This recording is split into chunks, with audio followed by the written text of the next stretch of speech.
David diligently packed his suitcase, methodically placing each item with care. He scanned his surroundings, his eyes darting from one corner of the room to another, ensuring he hadn't overlooked any of his belongings. His fingers sifted through the contents of his sturdy briefcase, verifying that all of his important documents were safely tucked inside. Upon being certain that he had everything in order, David decided to make a call. He picked up his phone and dialed his mother's number. "Mom?" he began, the tone of his voice holding a hint of excitement. "I've booked my flight. It's scheduled for 7 p.m. tonight." His mother's voice echoed through the phone, full of warmth and concern. "How are you holding up, son?" she inquired. "Everything's falling into place perfectly," he responded, sounding more surprised than he had intended. "Honestly, I didn't anticipate things turning out this well." "That's fantastic news," his mother replied, her voice brightening with pride. "You now have the skills to manage any of our family restaurants. Although," her voice faltered a little, "I still can't grasp why you were so bothered by that birthmark." David's laughter filled the silence that followed. "Well, Mom," he began, a playful grin tugging at the corner of his lips, "I know to you I'm the most handsome man, birthmark or no birthmark." His mother chuckled, a warm, pleasant sound. All right, I'll drop it," she relented. "I'll always respect your choices. Just know we're all eagerly waiting for your arrival here." David's heart swelled at her words. "I'm just as excited to see all of you, Mom. I miss your home-cooked meals." His voice held a tinge of nostalgia, bringing forth memories of familiar flavors and warmth. After ending the call, David set the phone down, a nostalgic smile gracing his face. It had been a full year since he last set foot in his beloved hometown. A yearning for home had nestled itself deep in his heart, growing stronger with each passing day. Truth be told, leaving home was the last thing he desired, yet he knew the family business needed him. He understood that expanding and strengthening their restaurant empire required his personal involvement and dedication. David knew that without infusing new life into their venerable family restaurant, the rapidly evolving trends in the industry, coupled with advanced technologies and innovative marketing strategies, could easily engulf it. He understood that stagnation was a luxury they could not afford, not when the world of culinary businesses was racing forward at such a breakneck pace. While David's concerns might have been somewhat overstated, their family-owned restaurants were after all quite profitable. His ambitions extended beyond merely maintaining the status quo. David craved something unique, something distinctive. He aspired to create something within their restaurant business that was unparalleled, something truly one of a kind that nobody else could lay claim to. A year prior, the family council had reached the consensus. David would venture abroad to deepen his understanding of the restaurant business, but his journey overseas was not solely driven by business aspirations. It was also fueled by a deeply personal motive, the urgent need to address his noticeable birthmark, which had been gradually creeping down from his forehead, dangerously close to his eye. This compelling urge to seek medical help abroad added an unexpected dimension to his forthcoming journey. The birthmark had just begun to encroach upon his upper eyelid, yet its presence had a profound impact on David's self-esteem. Despite its relatively innocuous nature, he found himself feeling increasingly self-conscious about it.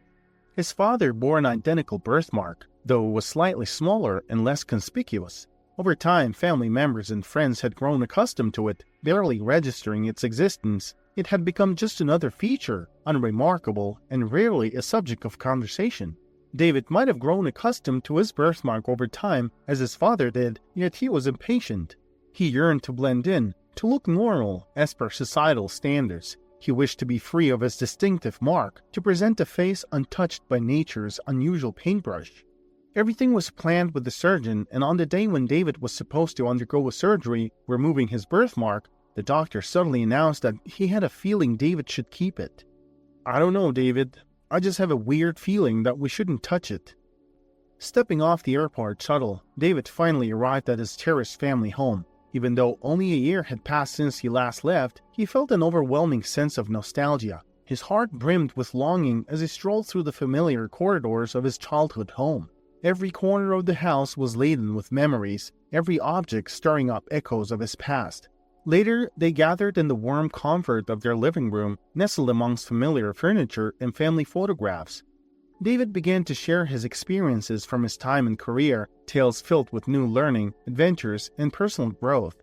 Each anecdote he shared was a testament to the multitude of lessons he had gleaned from his overseas journey.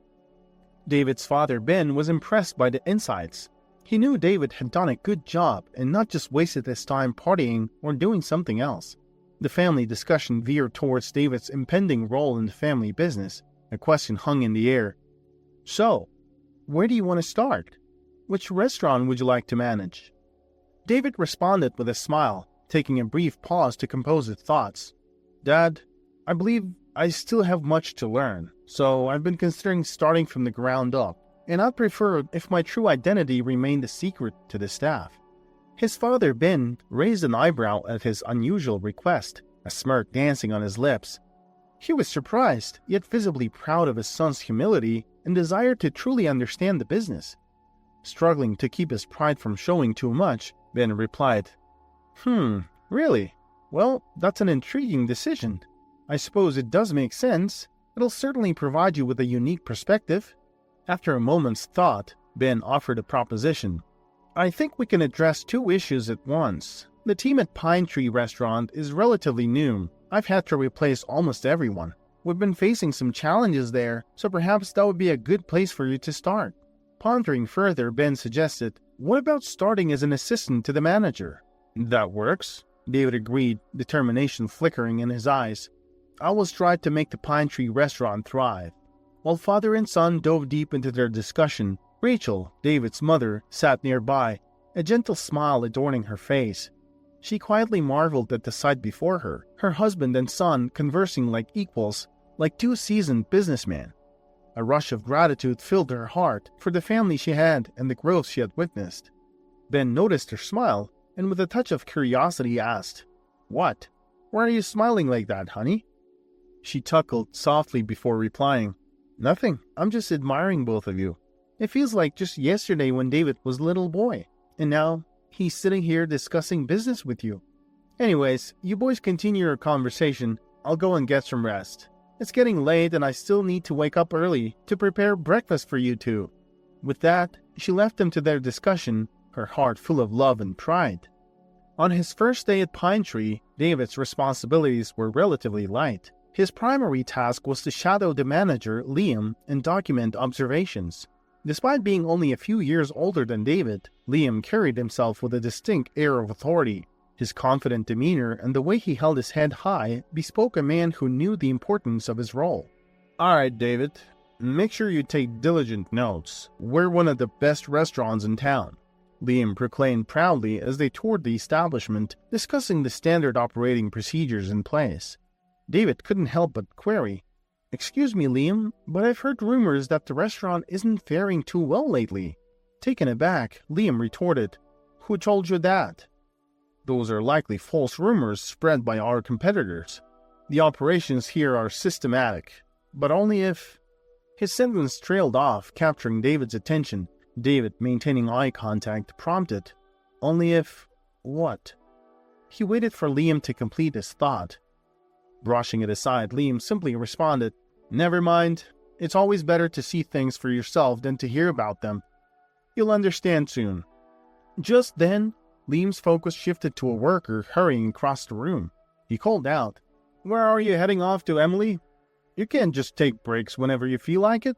Startled, Emily halted in her tracks, her cheeks flushing. "Oh, I wasn't actually taking a break, Mr. Allen. I was trying to find you." Liam seemed taken aback. "Looking for me? I'm standing right here, and you're dashing past me as though I'm invisible. What's the matter?" A flash of determination sparked in Emily's eyes. "Some of the produce we received today is spoiled. I mean, we'll surely have to discard at least half of it," Emily informed them. Liam directed a knowing smile at David. "Well, our newcomer heard it too. What can we say?" "You'll understand." Turning back to Emily, he asked, "What about the other half? Is it fine? Can we use it?" "Yes," Emily confirmed. "Well, then what's the problem? Go ahead and use the other half." However, Emily, apparently taken aback by Liam's response, tried to argue. "Mr. Allen, we could have paid a little more and received better quality, fresher produce." Liam curtly dismissed her. "Emily, get back to work. Don't involve yourself in matters you don't understand. You're a chef's assistant, aren't you? Then go assist the chef. We don't need your unsolicited advice." Emily walked away, her eyes flashing with indignation. Liam turned back to David. "She's still young and naive. She knows nothing about running a business. Some people just like to point out problems," he commented dismissively about Emily. David, not completely agreeing with Liam's perspective, asked, "But don't you think she has a point? If you purchase slightly more expensive but fresher produce, wouldn't it turn out to be more cost-effective for the restaurant in the long run?" Liam listened to David's question with a smirk on his face. "You see, David, there's something you don't understand. Cheaper for whom?" "That's right, for the owners. But for us, it just means more work and more problems." "Do we get the same salary if we work harder?" "Yes." "Do we get the same salary if we work less?" "You guessed it. Yes." "As for the owners, they're so wealthy, they don't need to be even richer." Following Liam down the hallway, David reflected on the day's events. He considered how his father had confidently claimed to have replaced the restaurant staff with better, more efficient workers, yet based on what he had observed today, it seemed that this new personnel, specifically the manager, might actually be far worse than their predecessors. He realized there was a gap between his father's perception and the on-ground reality, and it was a gap he was determined to bridge. David found his thoughts persistently drifting back to Emily. Her words had struck a chord with him, and he couldn't help but replay their conversation over and over in his mind. Her sincere concern for the restaurant's efficiency and quality resonated with him, and her perspective seemed more in line with his own than with Liam's dismissive attitude. As a week elapsed, David had only encountered Emily once more since their initial meeting. On this occasion, she was once again engaged in a debate with Liam, this time about the quality of the meat. Her consistent dedication to maintaining high standards was noticeable and further deepened David's interest in her perspective. "Emily, are you actively trying to get yourself fired? Can't you just do your job and keep quiet?" Liam's voice boomed through the kitchen. His patience had worn thin due to Emily's frequent criticisms about the restaurant's operations. Unfazed by Liam's outburst, Emily shot back. "Go ahead and fire me, sir. I'll take my concerns directly to the owners." Liam was visibly taken aback by Emily's bold response. Recovering his composure, he responded with a taunting sneer.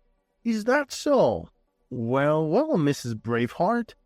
Make sure you tread carefully on your way back from the boss's office." David knew he had to step in. Despite the potential risk of revealing his true identity, he couldn't stand by silently in the face of Liam's overt threat. His sense of justice and concern for Emily's well-being compelled him to take action. "I don't believe it's appropriate for you to speak to her in that manner," David interjected firmly, his voice carrying a calm authority. Liam pivoted to face David, his eyes burning with unmasked fury. However, recognizing the shifting balance of power, he decided to retreat, silently exiting the room without another word. The following day, as David finished his shift, he noticed Emily waiting at the bus stop. His car was parked a block away, but the thought of driving home didn't even cross his mind. Instead, he found himself walking towards the bus stop. As he neared, Emily spotted him and greeted him with a warm smile. Catching her welcoming expression, David immediately spoke up. "He's quite the character, isn't he?" he commented, referring to Liam as he arrived at the bus stop. "I hope you're not taking his words to heart," he added, hoping to reassure her. Emily returned his concern with a grateful smile. "Thanks for standing up for me."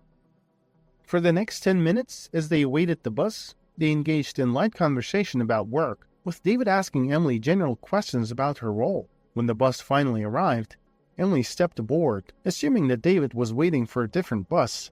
To her surprise, however, David followed her onto the bus. "Oh, you're taking the same bus?" Emily asked, surprised. "Yeah, this is my bus. I get off on the east side," David responded, despite having no real idea of where the bus was headed. Emily chuckled. "Well, you should have done your homework. This bus doesn't go to the east side."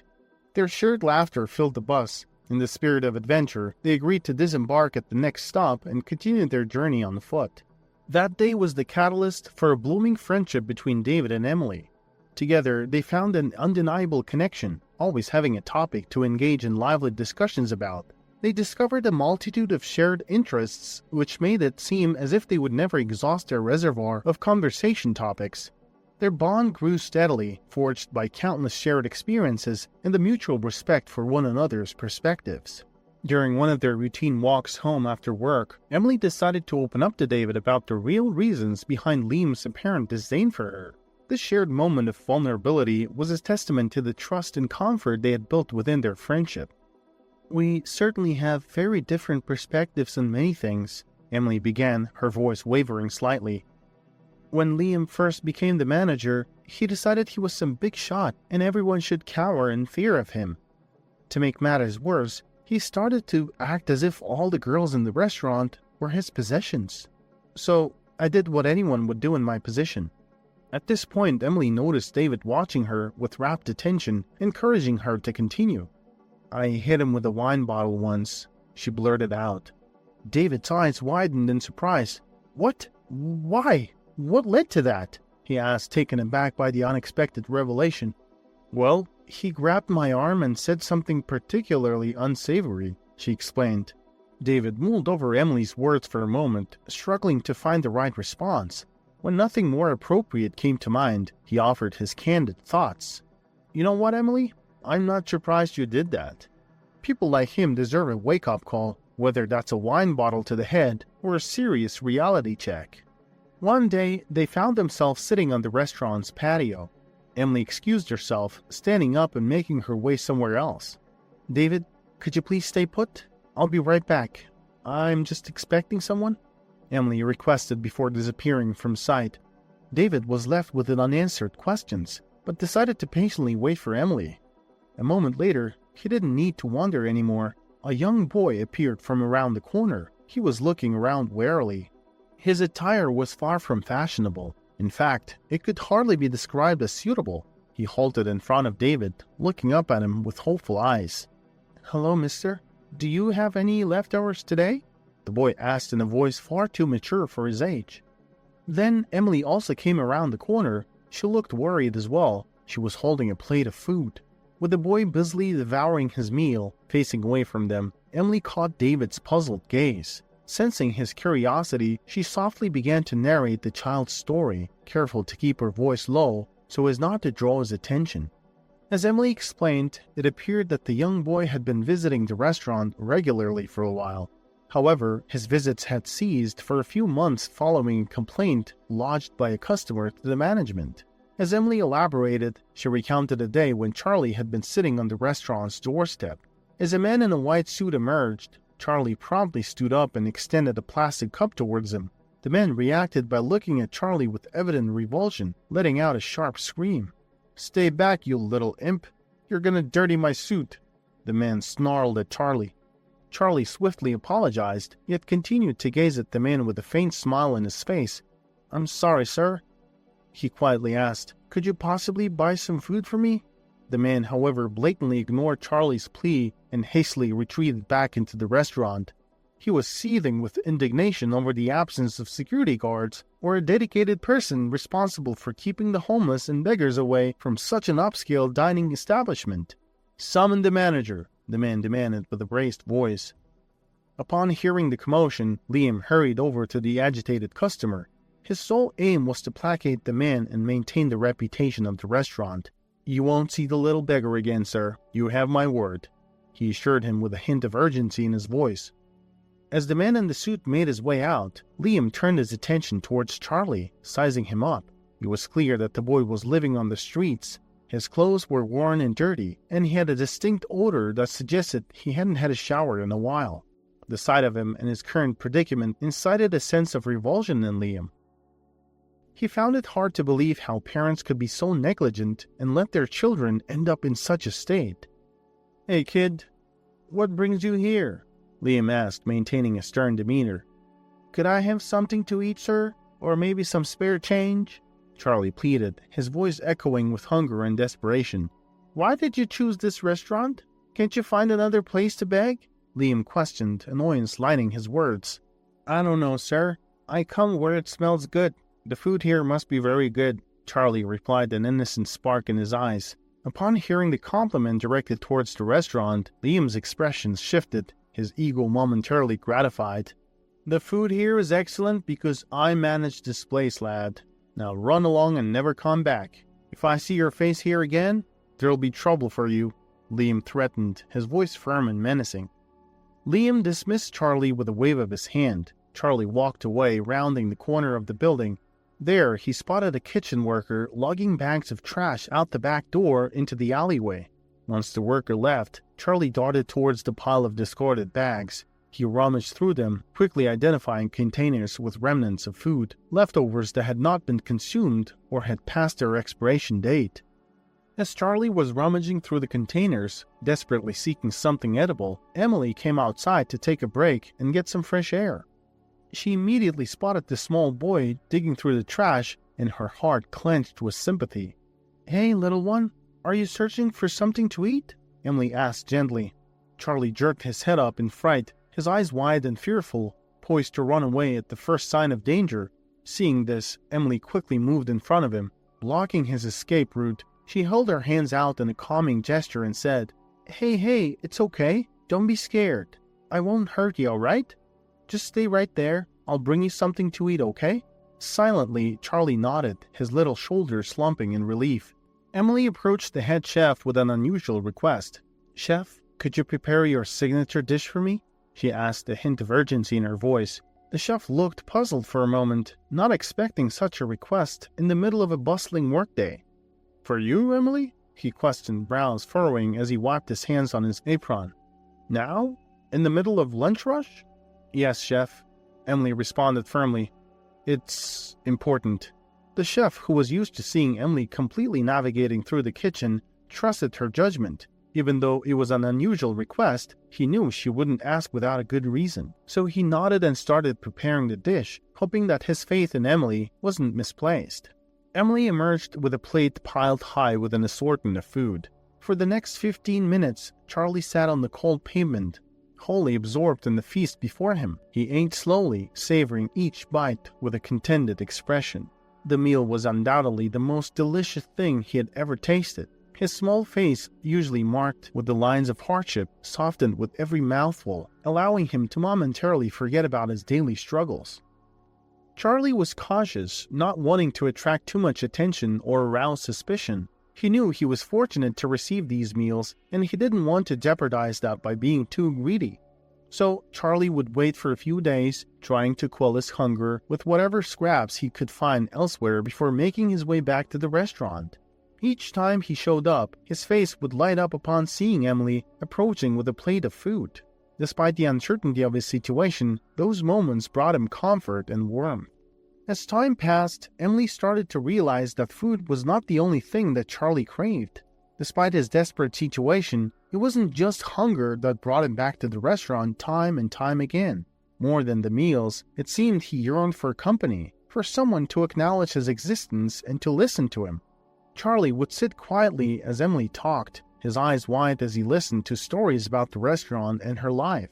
He was always eager to share bits and pieces of his own life, taking comfort in the simple act of conversation.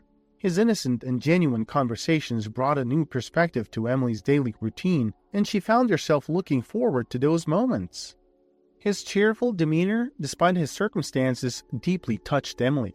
She started to view Charlie not as a homeless boy, but as a friend who was just in need of a little kindness and care. Emily felt privileged to be that person for Charlie, even if it was just for a few hours every few days. She couldn't change his situation overnight, but she could make sure he had a safe place to go when things were tough. She was determined to do what she could do to help Charlie, one meal at a time. Charlie was originally from a small town a few miles away from the city. His life there was marred by hardship, largely due to his abusive mother. His father had disappeared from his life when he was very young, and he had been living with his mother ever since. His mother, suffering from substance abuse, frequently lashed out at Charlie. He was often the target of her angry outbursts, which escalated into physical violence more often than not. It was a home environment that no child should have to endure, but for Charlie, it was all he knew. Tired of living in constant fear, Charlie made the difficult decision to run away. He thought that anything would be better than staying in a home where he was not loved or even safe. Charlie had a younger brother named Sam. His mother constantly compared them, always stating that Sam was superior in every aspect. It wasn't so much that Sam was a model child, but more about their mother's need to demean Charlie. Their mother would shower Sam with praises, often at the expense of Charlie. Statements like, "Why can't you be more like your brother?" or "Sam never gives me any trouble like you do," were common. It was a constant psychological torment for Charlie, who felt that he could never live up to his mother's expectations, no matter how hard he tried. A few times, well-meaning people in the city noticed Charlie's situation and brought him back to his family, thinking that was the best for him. The local police were even involved on a couple of occasions. Each time, his mother would put on a show, acting remorseful and promising to take better care of her son. However, each return was always short-lived. The false promises of change never came to fruition. The abuse would soon start again, and Charlie would find himself back on the streets, running away from the home that never really felt like one. Charlie's father was more of a phantom than a parent to him. While he knew that his father was somewhere out there, his presence in Charlie's life was virtually non-existent. Charlie had no memories of him, no pictures to look at, no letters to read, nothing tangible that he could hold on to. His mother had mentioned him a few times, mostly when she was upset or drunk. She would make vague references to a man who was irresponsible, unloving, and who had abandoned them. The description was always filled with bitterness and anger, which didn't exactly paint a positive image of his father in Charlie's mind. All he had were a few scattered details that he managed to piece together over the years. His father was tall like him. He had dark hair and blue eyes, just like Charlie, and he had left them when Charlie was just a toddler. Beyond that, Charlie knew nothing else about his father. One day, Charlie took his usual spot in the restaurant's back alley, eagerly waiting for Emily to come out with his food. Instead of Emily, another man emerged from the back door. He was one of the waiters who had seen Emily interact with Charlie a couple of times. "I'm sorry, Charlie. Emily is unwell today. She might not be in for a while," he explained with an apologetic expression. He then handed over a plate of food that he had prepared following Emily's usual instructions. Charlie, although disappointed, accepted the food graciously and left. He returned the following day, hopeful to see Emily, but again, it was the same waiter who came out with his meal. The next few days played out the same way. Charlie arrived, the waiter brought out food for him, and Emily was nowhere to be seen. While the meals were still as delicious as ever, Charlie missed Emily's warm presence and her comforting words. The only individual who remained oblivious to the fact that Charlie was still making appearances was the authoritative figure, the manager named Liam. By sheer coincidence, it just so happened that he chose that moment to step outside for a smoke break. Upon spotting a plate of food positioned on the chair with Charlie loitering nearby, his fury erupted like a volcano. "What on earth is transpiring here?" he bellowed, addressing his wrath initially at the unsuspecting waiter. The startled waiter, caught in the moment, stammered that Charlie was an acquaintance of Emily's. "I recognize you, young man. What did I instruct you previously? And you've decided to disregard that, have you?" "Liam, please, just take it easy. The boy is merely a kid." Ryan attempted to soothe him. "Do you wish to retain your employment, Ryan? If so, you better return to your station and concentrate on your duties." Ryan expressed his disagreement by shaking his head, but deep down he realized there wasn't much else he could do. At this juncture in his life, he simply couldn't risk losing his job. From that day forward, Liam imposed a strict ban on anyone taking food out for the boy. Upon returning to work and discovering the recent events, Emily pleaded with Liam, offering to pay for the food out of her own earnings. Liam glanced at her and conceded, "You may give him leftovers. And only once a week. That's the final limit." Emily finished relating Charlie's story to David, who appeared deeply touched. As he gazed at Charlie, a sense of determination began to rise within him. Just then, Liam, the manager, happened to emerge and noticed Emily and David engaged in their conversation. "Are you interested in ordering anything?" he asked them with a hint of sarcasm. Emily quickly stood up, hoping to divert his attention away from Charlie. Liam ambled towards them, his arms crossed defensively over his chest. When Liam spotted Charlie lurking in the corner, that was the final straw for him. "That's it, Emily. I've reached my limit. I've issued a warning previously. No, Liam, I beg you, don't do this. I'm sorry, I promised to ask him not to show up here anymore. But Liam was unwavering, shaking his head in denial. A smirk then appeared on his face as he addressed them both. Who exactly do you presume yourself to be, lounging around the tables as if you're patrons? Throughout this, David hadn't been paying attention to Liam. He slowly raised his head and said, Liam, I think it would be wise for you to dial it down a notch. Liam's eyebrow arched up in surprise at the bold retort. David, are you serious about maintaining your employment here? I recall how desperate you were when you first arrived, begging for this job. Has that memory escaped you already? Why are you behaving as though you own the place? Liam's voice betrayed his increasing anxiety. David couldn't help but smile at the irony of Liam's last remark before responding. Apologies for any confusion, but it appears you are correct. I am indeed the proprietor of this establishment. David rose from his seat, looking directly into Liam's eyes with a smile. His expression then gradually shifted from amusement to seriousness. You appear unhappy. You may choose to finish your shift if you wish, or depart now. Rest assured, you will be compensated either way. Liam responded with dismissive laughter, muttering some offensive remarks. However, David was no longer paying him any attention. He turned his gaze to Emily, who was shaking her head and smiling in disbelief. I can't believe you managed that. You've been an exceptional actor, maintaining this charade for so long. Later that very night, David approached his father with a major life decision. He expressed his intent to move out and rent his own apartment. Why such a sudden decision? Ben inquired. Did you meet someone? He asked with a playful smile. David chuckled and replied, Yes, indeed, I met someone. In fact, I met two people. Ben was left puzzled as David retreated to his room, his laughter trailing behind him. But Ben was confident that David was mature enough and didn't need to lay out his entire plan. He had trust in his son's decisions. The following day, David woke up early, recharged and in high spirits. Today, there was no need to conceal his luxurious sedan, so he drove straight up and parked right in front of the restaurant. Upon recognizing his car and realizing he was actually the restaurant owner, the staff were taken aback. They admired his ability to blend in seamlessly, particularly appreciating the insightful questions he posed to them. They understood he was a genuine businessman, fully committed to the task at hand. David gathered all the employees and declared Emily as the restaurant's new manager. Emily was astounded. The thought of abruptly becoming a manager was beyond her wildest dreams. She had no grasp of the job and its responsibilities. It took some persuasion from David for Emily to accept the proposal. He assured her that he would guide her through every necessary aspect of the role. Charlie ceased visiting the restaurant, for he no longer needed to. He now resided in a comfortable apartment. Emily and David paid a visit to Charlie's mother. They engaged in a lengthy conversation about Charlie's situation. They empathized with her circumstances and expressed their readiness to support her through her rehabilitation process. In the interim, they proposed to take care of her sons during her time in rehab. Initially, she was skeptical, suspecting they were either fraudsters or social workers aiming to seize her children. But David embraced Charlie's mother, assuring her repeatedly that everything would eventually be all right. She just needed to place her trust in them.